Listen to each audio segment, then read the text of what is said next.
Money Arata. A single Bitcoin is worth tens of thousands of dollars. The entire network has a market value of hundreds of billions of dollars. Now, all of this isn't completely digital assets on the internet without any banknote or currency physically stored in a bank. Now imagine the temptation it is for a hacker to want to take some of this money. Imagine the profit that a successful attack on this billion-dollar network would make.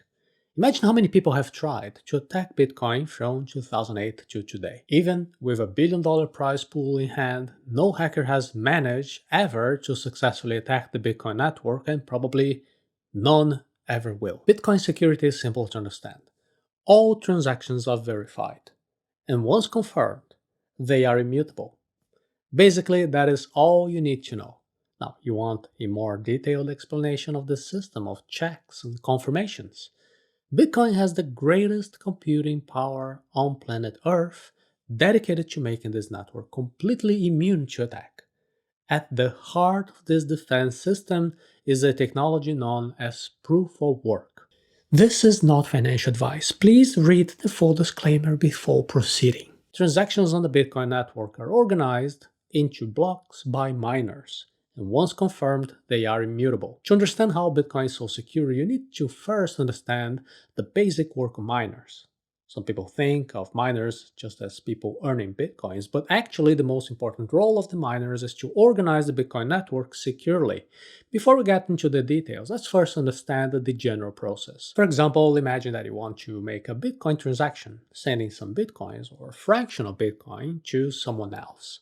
For these transactions, you can use one of several wallet options. A wallet is just an application that gives you a user-friendly interface for you to use your private key and then send a confirmation to the Bitcoin network. And you can find different wallet options by visiting the bitcoin.org website. ORG. Your wallet is a light and small application and does not have a complete copy of the Bitcoin network. In the interface of your wallet, you choose that you want to send a certain amount of Bitcoins to an address of a friend of yours. Depending on your wallet, the wallet by itself will decide automatically the amount that will be paid in fees. Now, if you have a more advanced wallet, you can also manually configure if you want to pay more fees for greater speed, or if you prefer to pay less fees because you're not particularly in a hurry. And after you confirm, your wallet connects to the network and then sends your transaction to the memory pool, or mempool as it is more commonly known. The mempool is a temporary buffer where the user's pending transactions are momentarily stored. All transactions first go to this temporary memory and they're waiting to be confirmed. Now, who makes the confirmation? The miners. Miners are people and companies that use specialized machines, and they also connect to the Bitcoin network. However, they perform a special role in creating new blocks. To create a block, miners confirm that the mempool transactions are following all the Bitcoin rules. If everything is okay, then the miners pack that data into a block with several other transactions. The idea here is to add this new block to the blockchain. The blockchain is the public and distributed database that gathers all the blocks that have already been mined by the miners. Each new validated block is numbered, and it is chained, it is linked to the previous block, therefore there's the name blockchain. An idea that some people like in the specific case of the Bitcoin network is to call it time chain, because the word blockchain is unfortunately pretty much associated with scams and useless projects. Beware. But for simplicity's sake, let's use here the word blockchain, which is probably the term that you have already heard of before. You have more familiarity probably. When that transaction that you made is validated by a miner and it enters a new block added to the blockchain, then the transaction is finalized.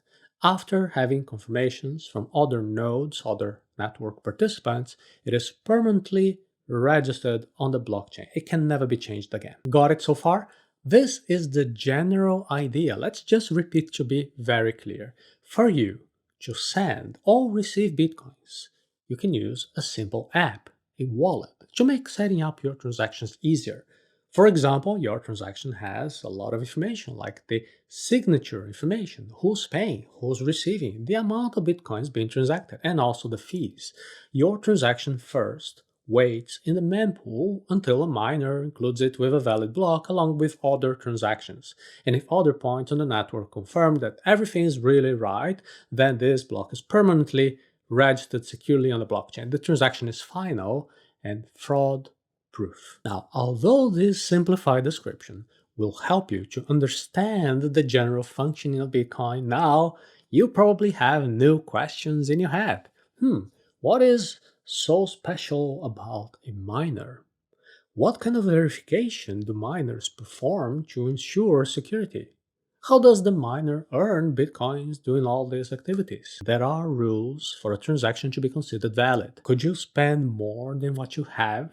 Imagine that you found a way to hack your wallet, and then you would send to the mempool a transaction, actually sending to yourself to another wallet of yours a much larger amount of bitcoins than you own. Will it work? No. This type of fraud is very easy to verify and your transaction will just not be included. Every transaction must be valid, and for your transaction to be validated, it must be following a series of mathematical rules. They are called the consensus rules.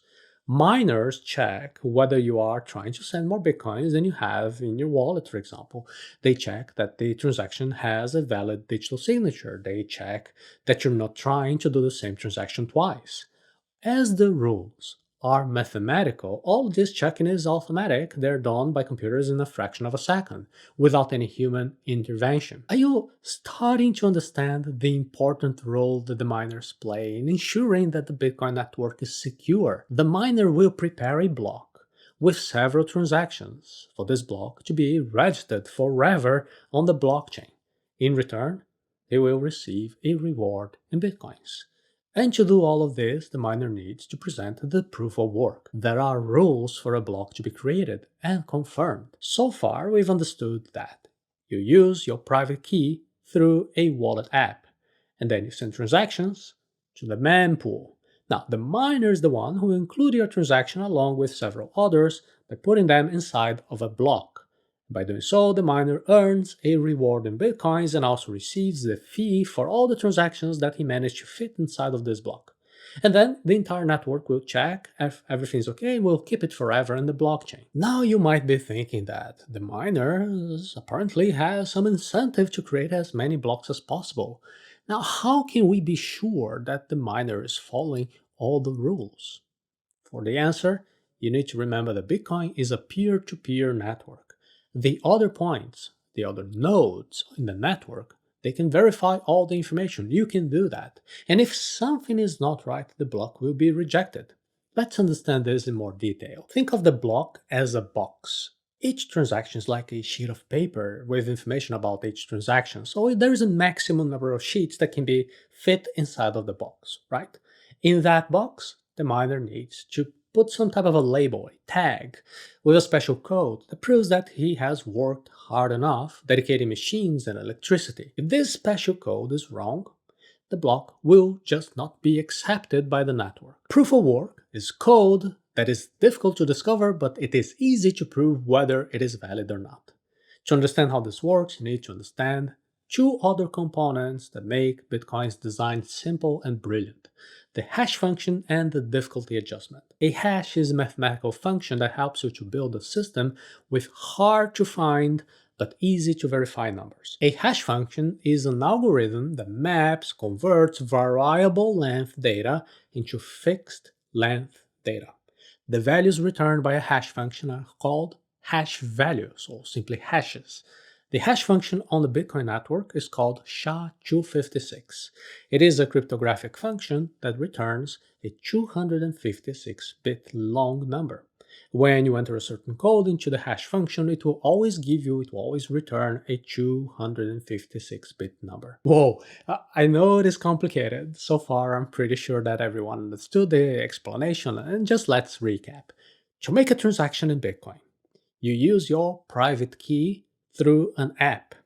Then you're going to send a transaction to the mempool. It is a pool, it is a space where it's waiting, sitting there, waiting to be packaged by a miner into a block, and that block enters the blockchain. Okay. However, when we say that the block needs to have this special proof of work code, I know that a lot of people get confused when we're talking about hashing. So I'm going to be showing you exactly how it works. I'm going to be sharing here my screen with you. And now I'm going to do a Google search for SHA-256 online, and I'm going to choose one of these many different results. For example, I don't know, let's pick this one. See what happens here when I type a tiny little word like hello. The result is this one.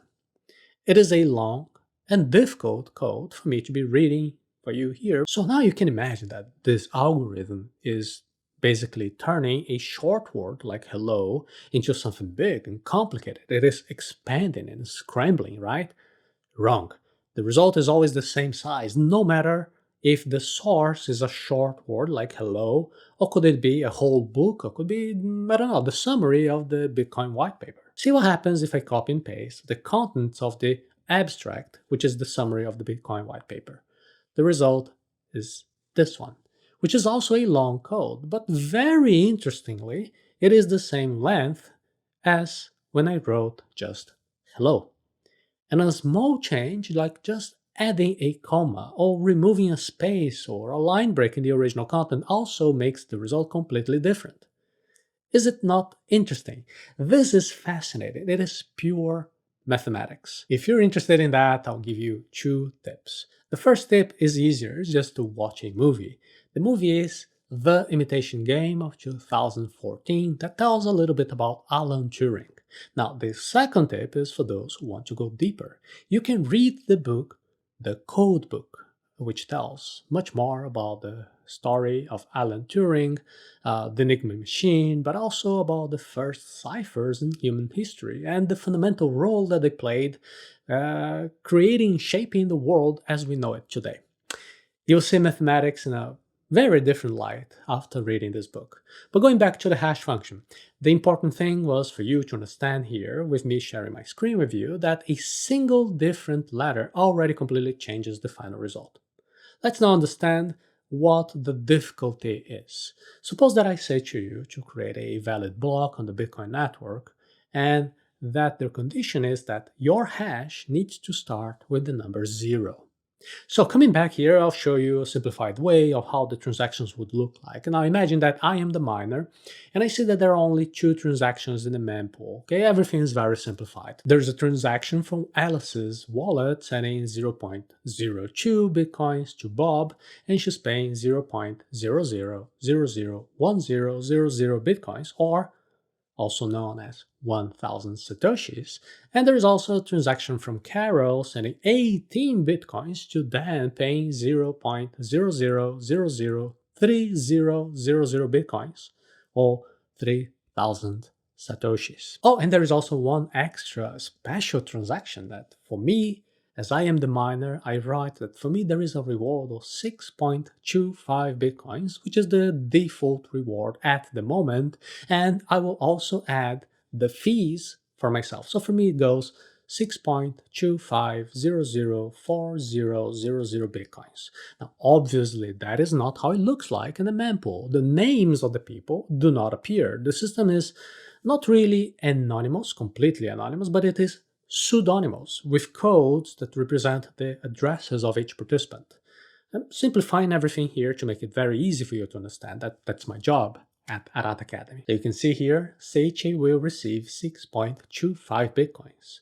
Alice is sending to Bob 0.02 bitcoins, paying 1000 satoshis as a fee, and Carol is sending to Dan 18 bitcoins, paying 3000 satoshis as a fee. The hash of all these transactions is this one, as you can see. Now, can I already take these transactions and put them on my block and forward them to the blockchain? No, remember, I need a special proof of work code. I'm going to be showing you exactly what it looks like. At each moment, the Bitcoin network has a level of difficulty in order to mine blocks. Now, what is this difficulty? It is a mathematical condition that is easy to verify, but it is pretty difficult to find. For example, I can say that only blocks with a hash starting with a leading zero will be accepted. So I can add some extra information. See what happens here if I, for example, add a line at the top. The hash already changed. Now if I put a little number here and I keep it changing, I can do this until I find a hash starting with 0. I had to keep swapping numbers until I finally found out that the number 8 gives me this hash starting with 0. This is my proof of work. The logic of proof of work is that it is very difficult to obtain it, but it is very easy to verify. The genius part of this system is that we found a mathematical combination that is difficult to calculate, to discover, but it is so easy to verify. You just saw here live how long it took me to be with my keyboard, keep changing the numbers until I found out that when I have a block information and I also put the number 8, all of these together, I can produce a hash that meets the requirement of my current difficulty. It starts with one number 0 in front. And how can the network participants verify all of this? Well, it's very simple. They can just run the same algorithm and they will always arrive at the same hash. This is pure maths. It took work for me to be trying out several numbers until I discovered that if I put number 8 it will work, but other participants in the network simply need to run the test and see if this number 8 connected to everything else, it will work. I'll even reopen here my browser and Google to be looking for another different hash tool. See, using another site, the result is the same. It is basically like me opening a calculator on an Android phone or using a calculator on an iPhone or an old style calculator. It doesn't matter which calculator it is. The result is always the same, as the hash is produced by a mathematical function. It is universal, it is immutable, it is secure. This number 8 that I used in my example has the technical name of nonce, which means number used once. In my simple example, I just needed to go from number 1 until 8, but the miners do calculations by testing billions of combinations. And the mining computer has to go through trial and error, guessing a number until they get to the right number. And the right number in my example was relatively simple. The only condition here, the difficulty, was that the hash would start with 1 0. Now imagine the condition where I would need to find a number starting with 2 zeros. Probably in my case, I would stay until tomorrow typing on my keyboard to find a number that would do the trick. If I had the condition with 3 zeros, it would take me weeks. You can try to do it by yourself. And now you can finally understand another genius piece of Bitcoin, which is the difficulty adjustment. The competition between miners only works well because of the automatic difficulty adjustment. The incentive in doing the proof of work calculation is that the miner who figures out the number first is the one who will earn the reward of that block. So there is a financial incentive. The more computing power a miner has, well, the greater the chance of finding the solution first. The miner is trying to find a number for that nonce so that the block hash is less than the target number. But if a bunch of people come up with lots of fast computers, they are going to collectively find the answer really fast. And the Bitcoin network has defined the blocks must be generated on average every 10 minutes. Then, from time to time, the network itself calculates whether there are too many blocks being produced. If this happens, then the difficulty increases. It is necessary now to find a hash with more leading zeros. This will make it difficult and will delay the creation of new blocks. And the opposite also happens if, for whatever reason, miners are turning off their machines. The number of competing computers will decrease. This, for example, happened when China banned the Bitcoin mining in 2021. Fewer blocks are produced, and then the difficulty drops, making it easier. The difficulty adjustment is done every 2 weeks approximately to change the mining difficulty. The goal is that the generation of a block always takes about 10 minutes. This makes the block generation rate on the Bitcoin network always a little bit predictable, about 10 minutes. You can think of the proof of work hash as proof that the miner has invested computing power to validate a Bitcoin transaction. This is the mandatory proof of work to be able to add a block to the blockchain where it will remain until the end of time. ensuring the integrity of the most secure network on the planet. This requires enormous computing power on a dedicated machine that consumes a lot of electrical energy. And both that electricity, that equipment, and that electrical energy, they all cost money, a lot of money. And this is proof that the miner has worked, and for that, there is a reward that is deserved. Proof of work is proof that a miner has invested money in equipment and electricity to validate the transactions. This ensures that defrauding the Bitcoin network is economically unfeasible. Many people criticize proof of work because of the electricity consumption. We have already shown that this criticism is not valid, as there are other activities that are much more superfluous and consume even more electricity. In addition, for the mining activity to be financially viable, it needs to find cheap energy sources, such as the energy that would otherwise be wasted on renewable energy sources. You can watch episode number 7 of the Money Arata series to understand it better. And above all, the use of real resources is a positive aspect that unites the digital world with the physical world. See, if anyone could simply create bitcoins out of thin air, it would surely have less value and would look a lot more like the fiat money that is printed by the governments without collateral. The consumption of electricity is one of the proofs that the miner invested real money to validate the block. Another proof is the investment that has to be made in a machine capable of processing so much data at the same time. A regular computer like the one that you have at home is not capable of doing this kind of processing. It will never reach the result before the dedicated computers, and you will always be losing that competition. Nowadays, these mining machines are specialized computers, as we have already explained in more detail in episode number 18 of the Money Arata series. The need for investments in equipment and electrical energy for someone to be able to mine Bitcoin is purposeful. The cryptographic puzzle is a way to force miners to make an investment. The explanation for this goes through game theory. Bitcoin is safe because it makes no economic sense for someone to try to circumvent the system. It is a way of making hacking economically unfeasible. If someone tries to break the rules of Bitcoin, the chances of success are zero, because in practice they would have to be always adding the block into the blockchain to receive the reward, but this block will be validated. Going back to our example, hey, if you know that I have already spent energy to prepare a block with the proof of work, it took me a long time, but then I got it, and I would receive a reward of 6.25 bitcoins to myself, that block that we showed. But instead of that, imagine if I put a reward of 50 bitcoins instead. What will happen? The other points, the other nodes of the network would be doing verifications. So yes, on the one side, I found a nonce that produced a hash that is within the target difficulty. Okay. However, one of the transactions in my block is invalid. I'm giving myself more bitcoins that I deserve as a reward, and this block will be ignored.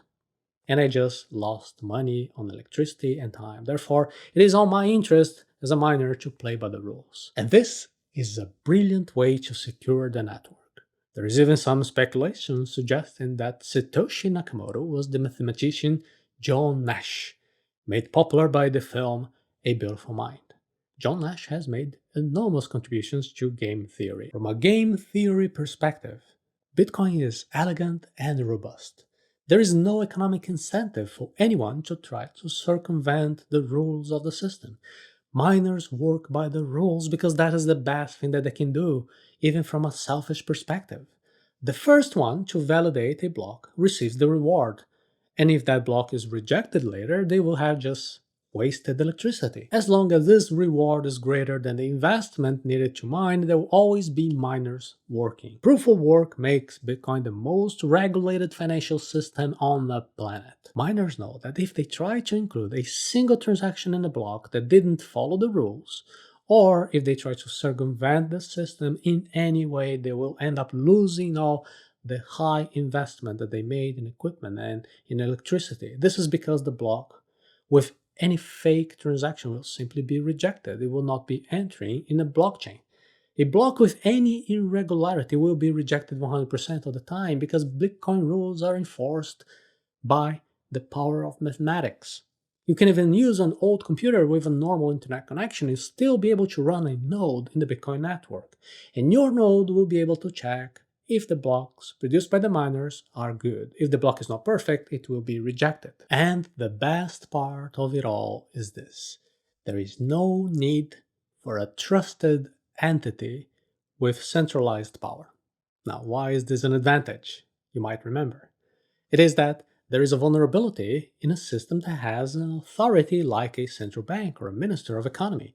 Any trusted authority can be deceived or corrupted. Centralized systems are subject to rule changes along the way. You need to trust that the entity with the centralized power will not suddenly harm you. In the case of Bitcoin, there is no entity for you to trust. You don't trust, you verify, you simply check what the rules of the game are. All regulation is mathematical, therefore not subject to mood swings, counterparty risk, or any unpredictable new idea from any central entity. From 2008 until today, the rules have not been broken and will never be because of the power of mathematics. From this perspective, we can say that Bitcoin network is the most regulated financial system on the planet. People often say that Bitcoin is not regulated because it doesn't have any government agency regulating it, because it doesn't have internal laws created by lawyers, which, by the way, use words, and words can be interpreted in many different ways. Bitcoin has regulation but has no regulators. There are no authorities in suits saying who can and who cannot make a transaction. The rules are the same for everyone. They are mathematical rules, they are immutable, and previously known to everybody. Neutral rules do not differentiate according to your age, your citizenship, your skin color, your gender, your age, your religion, or your political opinion. Bitcoin guarantees you freedom. Now, do you understand the advantage of proof of work having a real cost? If it didn't cost a lot of money to mine, there would be no incentive for the miners to be honest. With no risk of losing a lot of money, many would just be trying to break the rules. After all, they will have nothing to lose. If you followed through this far, then it should now be clear what proof of work is and why it is so important to making Bitcoin the most secure network on the planet. If you had any fear of Bitcoin for security reasons, now you can put that fear aside.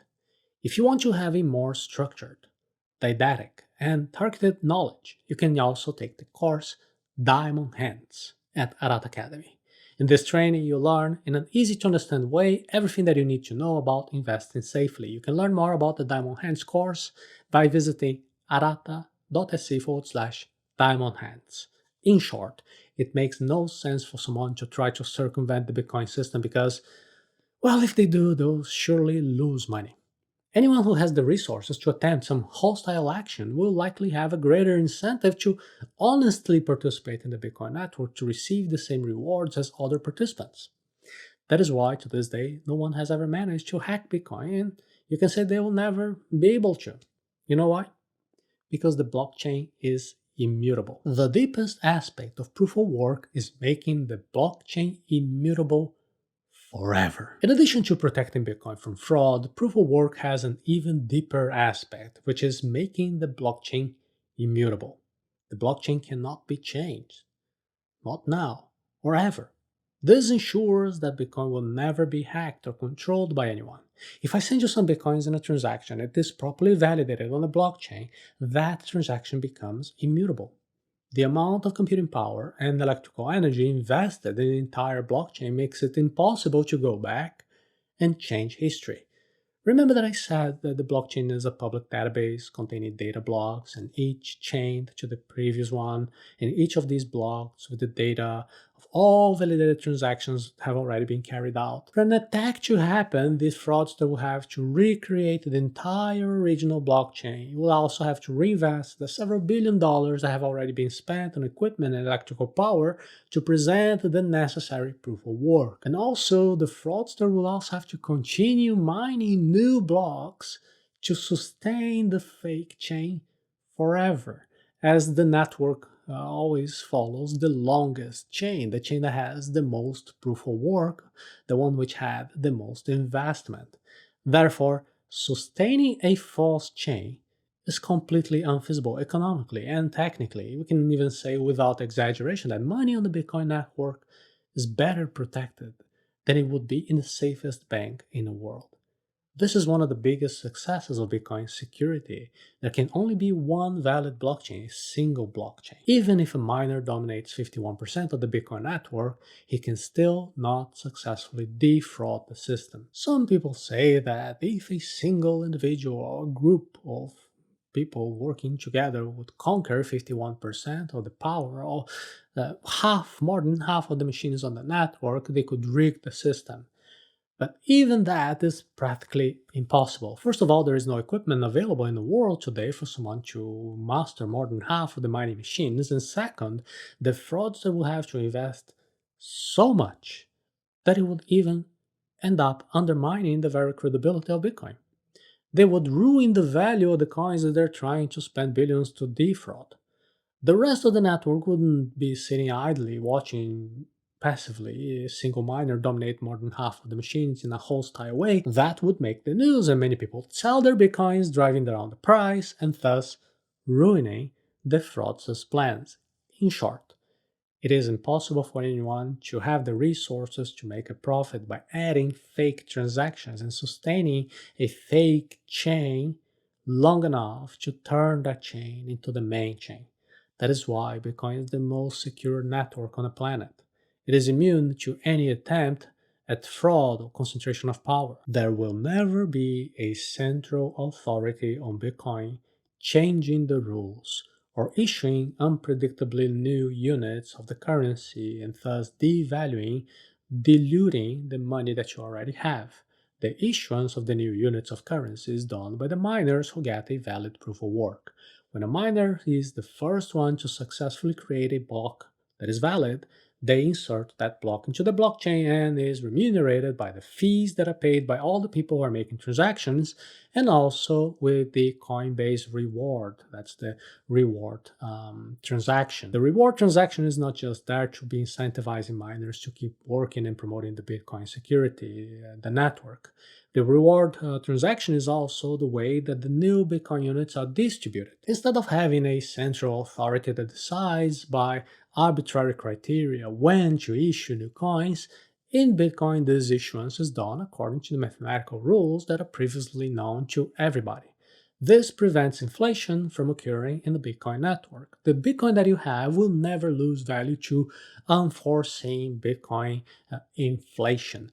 This issuance of new coins is limited. There will never be more than 21 million Bitcoins. Probably in the year 2040, the last Satoshi will be mined, and after that, the miners will continue working and promoting the security of the network, but they will only be remunerated by the fees paid by the transactions. The Bitcoin network is worth hundreds of billions of dollars and has been running on the internet since 2008. And even though it is targeted by the most sophisticated hackers on the planet, it has never been hacked and probably will never be. One of the reasons for this is the proof of work algorithm that you learned about in this conversation. But to invest in Bitcoin, you don't need to have understood all the technical details of how proof of work works. Just like you don't need to understand in detail how an airplane works in order to be taking advantage of air transport. What you need to do is to have a broad knowledge.